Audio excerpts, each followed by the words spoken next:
Bonjour tout le monde, aujourd'hui nous allons travailler sur le cosinus d'un angle aigu dans un triangle rectangle.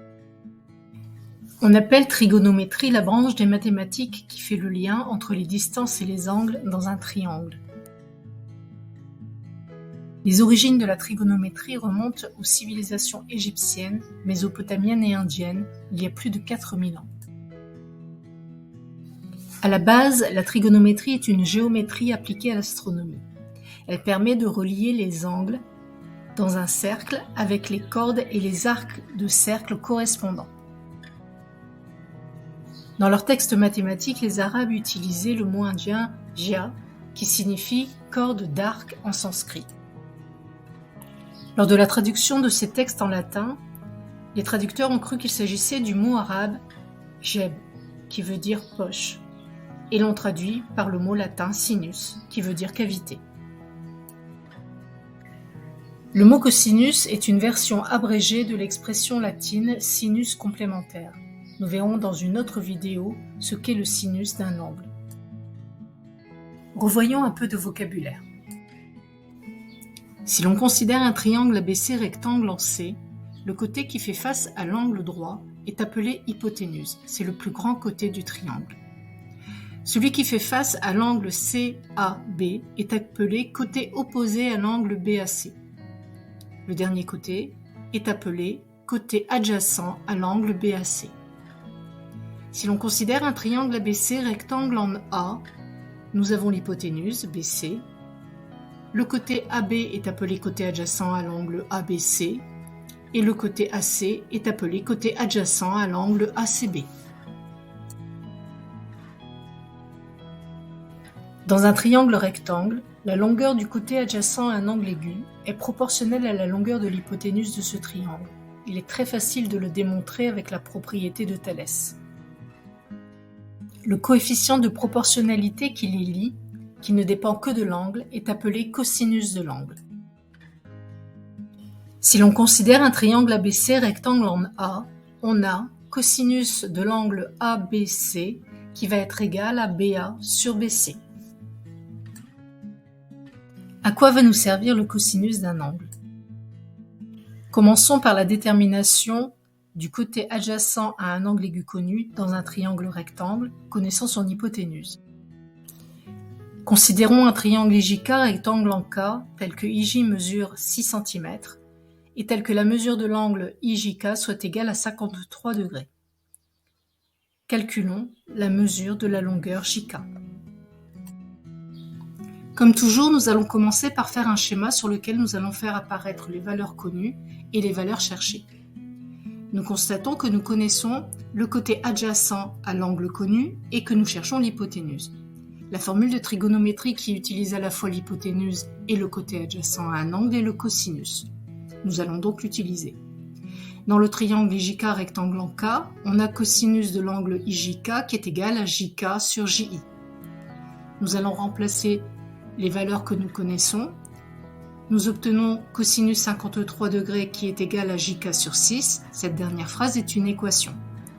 Nous voulons JK, nous allons nous débarrasser du 6 en utilisant la règle fondamentale et en multipliant par 6 des deux côtés de l'égalité. Nous obtenons JK qui est égal à 6 cosinus 53 degrés centimètres, qui est une valeur exacte. La calculatrice va nous donner JK sensiblement égal à 3,6 cm au millimètre près par défaut. Je te conseille de multiplier par 6 avant le cosinus et pas après le cosinus, pour qu'il n'y ait pas d'ambiguïté.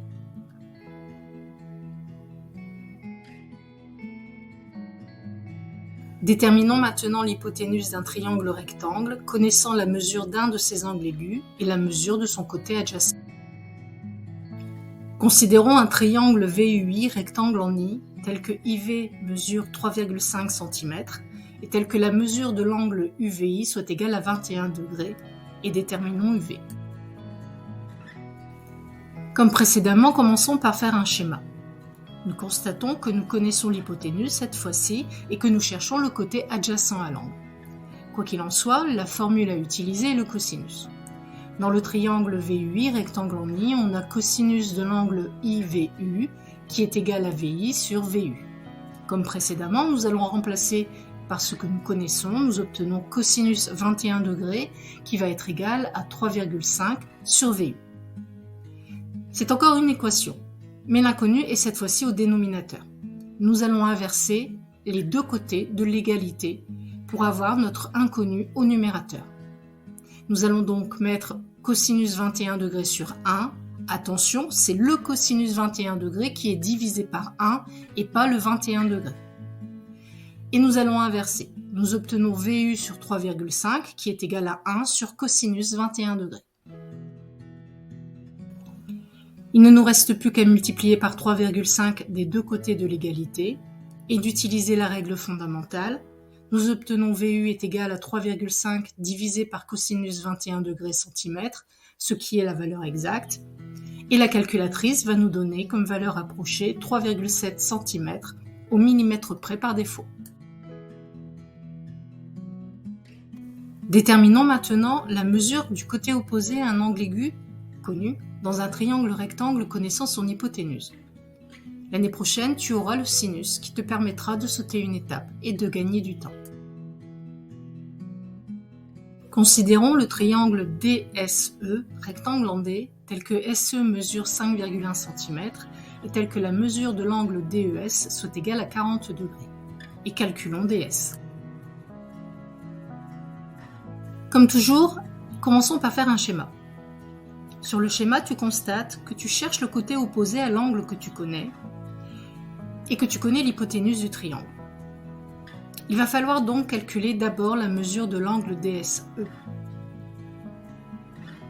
Nous savons que dans un triangle rectangle, les angles aigus sont complémentaires. La mesure de ESD est donc égale à 90 degrés moins 40 degrés, c'est-à-dire 50 degrés.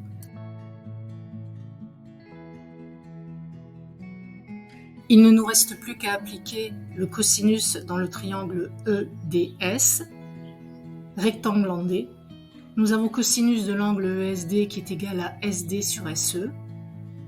Donc le cosinus de 50 degrés qui est égal à SD sur 5,1. Nous allons multiplier par 5,1 des deux côtés de l'égalité, supprimer les 5,1 et obtenir SD qui est égal à 5,1 fois cosinus 50 degrés centimètres, qui va être la valeur exacte. La calculatrice va nous donner comme valeur approchée 3,3 cm au millimètre près par excès. Déterminons maintenant la mesure des angles aigus d'un triangle rectangle connaissant son hypoténuse et un de ses côtés formant l'angle droit. Considérons le triangle EFG rectangle en F tel que EF mesure 4 cm et EG mesure 7 cm. Déterminons la mesure des deux angles aigus du triangle EFG. Comme toujours, nous allons commencer par faire un schéma. Nous constatons que nous connaissons l'hypoténuse du triangle et le côté adjacent à l'angle FEG. C'est donc lui que nous allons commencer par déterminer. Dans le triangle EFG rectangle en F, nous avons cosinus de l'angle FEG qui est égal à EF sur EG. Donc, cosinus de FEG qui va être égal à 4 sur 7. Attention, ici tu n'as pas affaire à une équation. Tu dois utiliser ta calculatrice et la fonction inverse du cosinus qui va te donner mesure de FEG sensiblement égale à 55 degrés à 1 près. Pour connaître la mesure de l'angle EGF, il te suffit maintenant d'appliquer la propriété des angles aigus d'un triangle rectangle qui sont complémentaires. Tu obtiens mesure de EGF sensiblement égale à 35 degrés à 1 près par excès. Ça y est, la leçon est finie. Tu peux te repasser cette vidéo autant de fois que nécessaire, la fractionner en la mettant en mode pause pour l'étudier. Une autre vidéo portera sur les problèmes concrets en trigonométrie. N'hésite pas à me contacter en cas de besoin si tu as des questions. À bientôt!